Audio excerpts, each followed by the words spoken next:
So everything is obviously fine in America. Well, the establishment, and by the establishment, I mean the CIA. It is so obvious, you guys, the CIA is running everything and that Biden is a puppet. It is such a ridiculous thing to call any of these things conspiracy theories. You just watched Vladimir Putin when he sat down with Tucker say he doesn't deal with presidents. He deals directly with the CIA. He knows who's in control. Maybe you should wake up and realize who's in control. But in case you needed more evidence of that, obviously, the entire establishment protected Joe Biden. Of course, those mean MAGA people, those mean little MAGA heads are out there saying that he's sick and degenerative, and that is not real. They just protected that narrative for 4 years until the debate happened, and then overnight, not even overnight, actually that same night, they suddenly were like, he's done. So that means somebody behind the scenes has made a decision that he is done, and now they are allowed to tell the truth. That is how it works. They suddenly all tell the truth so they can look back and say, we were always telling the truth. What do you mean? Look at this clip of us. We acknowledged that something was wrong with him. Yeah, no, we're not going for that.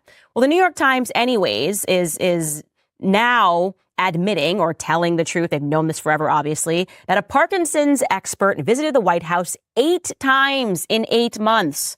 Now, do you guys think that they just found this out? Of course they didn't, but they're willing to tell you guys because they have somebody planned that's supposed to take over for Joe Biden. I'm wondering who that is. You're wondering who that is. But this is fascinating because now we're at least getting close to a diagnosis. The White House is admitting that, yes, he has met with a neurologist only 3 times in more than 3 years in his office and implied the doctor's visits were related to treating other people. So, they're kind of trying to parse reality here, not exactly giving any details. And of course, this is very frustrating for Karine Jean-Pierre because as the press secretary, she's basically been protected by the mainstream media as she has given answers for nothing. And suddenly they're all turning on her and they're demanding answers. And you can sense her frustration. Take a listen. Every time he has a physical, he has had to see a neurologist. So that is answering that question. No, it's not. No, it is. It is. You're Dr. asking Kevin me. Kennard, come to the White House. But I also said to you, Ed, I also said to you, for security reasons, we cannot share names. Well, for security reasons, we're going to need to know them, Corinne, because, this is our nation. So we're kind of concerned about national security. I don't know, Corinne. I think maybe you should give us some more answers regarding whether or not our president has Parkinson's disease. And I'm going to go ahead and assume he does, because otherwise you would be much more forthcoming about the details. Why else, by the way, would a Parkinson's disease expert be visiting the White House 8 times? Just asking you guys, like asking for a friend. Like, have you ever been like, hey, I just would like to hang out with a random Parkinson's disease expert. They just come and visit me all throughout the year. Clearly, they are seeing him because he is showing signs of Parkinson's disease.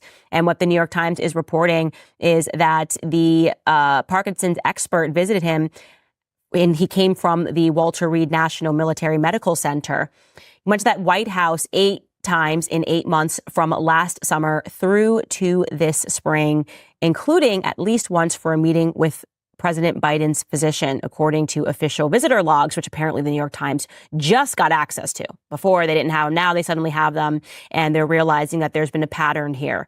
Now, to be clear about what we're actually talking about, and an expert went on to NBC and spoke about Parkinson's disease. Now, again, he has not treated Joe Biden, but he has definitely provided clarity on the situation. Take a listen. Have you noticed anything that gives you a red flag as a doctor? Oh, yeah, I see him 20 times a day in clinic. I mean, it's ironic because he has just such classic features of neurodegeneration. I mean, word finding difficulties, and that's not, I couldn't find the word. That's from degeneration of the word retrieval area. He's also overcome stuttering, though. Could that be part of that, too? No, this is not a palatal issue or a speech discrepancy, which is very different from a lemino dysfunction, actual word retrieval, where you pick a similar question or talk around the issue, plus the rigidity, monotone voice. Wait, go back to that, the rigidity. What do you mean? Rigidity, loss of arm swing, standing up lordotically. You notice when he turns, it's kind of end block turning. It's not a quick turn.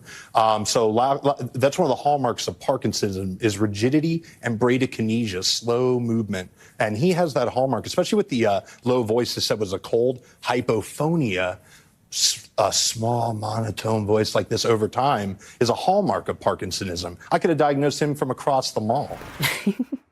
You could have diagnosed him from across the hall. And yes, of course, we know, oh no, when he does this And we probably should have known that they all knew he had Parkinson's disease, people. Every last single one of them. So you can miss me entirely with these NBC News segments, pretending, oh my God, now we want to have the experts in to talk about what they're seeing. That is Dr. Tom Pitts, and he is obviously being honest. To be clear, he's a board-certified neurologist, but the problem is that he was asked to go on and to diagnose him way too late. Way too late. And so, yes, it does beg the question of who is controlling the White House. Obviously, it is, in fact, his cabinet that is controlling the White House. And it is, in fact, the CIA, which is directing and coordinating with his cabinet in terms of what they want done.